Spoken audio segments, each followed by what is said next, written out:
اسلام کے دوسرے خلیفہ حضرت عمر بن خطاب رضی اللہ تعالی عنہ کی ایک ایمان افروز کرامت آپ کو سناتا ہوں۔ ایک مرتبہ مسلمانوں کے دوسرے خلیفہ حضرت عمر فاروق اعظم رضی اللہ تعالی عنہ نے حضرت ساریہ رضی اللہ تعالی عنہ کو ایک لشکر کا کمانڈر بنا کر سرزمین نہاوند میں جہاد کے لیے روانہ فرمایا۔ حضرت ساریہ رضی اللہ تعالی عنہ جہاد میں مصروف تھے کہ ایک دن حضرت عمر فاروق اعظم رضی اللہ تعالیٰ عنہ نے مسجد نبوی شریف کے منبر پر خطبہ دیتے ہوئے اچانک یہ ارشاد فرمایا، یا ساریۃ الجبل، یعنی اے ساریہ پہاڑ۔ حاضرین مسجد حیران رہ گئے کہ حضرت ساریہ رضی اللہ تعالیٰ عنہ تو سرزمین نہاوند میں مصروف جہاد ہیں اور مدینہ منورہ سے سینکڑوں میل کی دوری پر ہیں، اور آج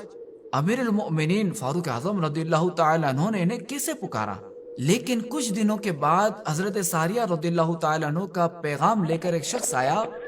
تو اس نے یہ خبر دی کہ میدان جنگ میں جب کفار سے مقابلہ ہوا تو ہمیں شکست ہونے لگی۔ اتنے میں اچانک کسی کی آواز آئی کہ اے ساریہ پہاڑ،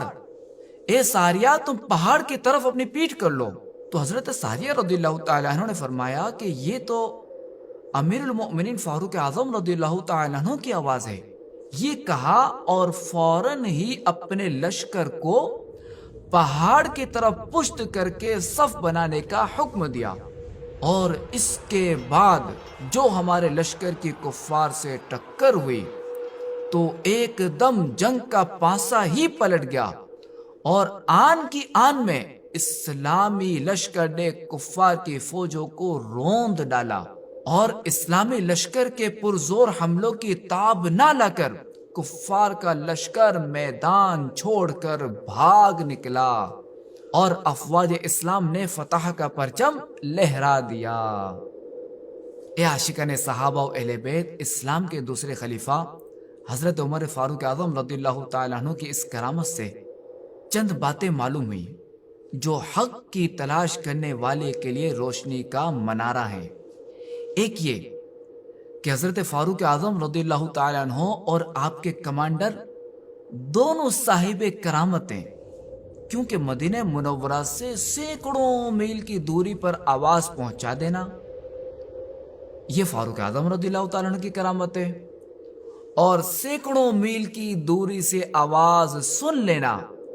یہ حضرت ساریہ رضی اللہ تعالیٰ عنہ اور ان کے جو رفقا تھے ان کی کرامت ہے۔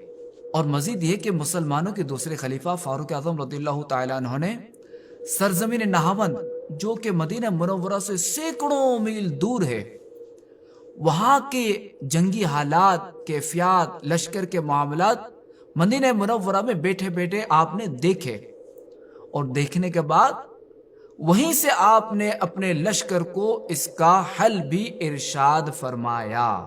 تو یا عاشقان صحابہ و اہل بیت، اس سے معلوم ہوا کہ اللہ والوں کے کان اور آنکھ اور ان کی طاقتوں کو عام انسانوں کے کان، آنکھ اور ان کی قوتوں پر ہرگز قیاس نہیں کرنا چاہیے، بلکہ یہ یقین رکھنا چاہیے کہ اللہ تبارک و تعالی نے اپنے محبوب بندوں کے کان اور آنکھ کو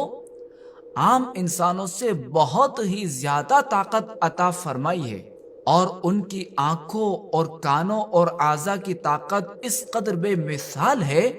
کہ ان سے ایسے نمایاں کارنامے انجام پاتے ہیں کہ جن کو دیکھ کر کرامت کے سوا اور کچھ نہیں کہا جا سکتا۔ سبحان اللہ، سبحان اللہ۔ اللہ پاک کے پیارے اور آخری نبی محمد عربی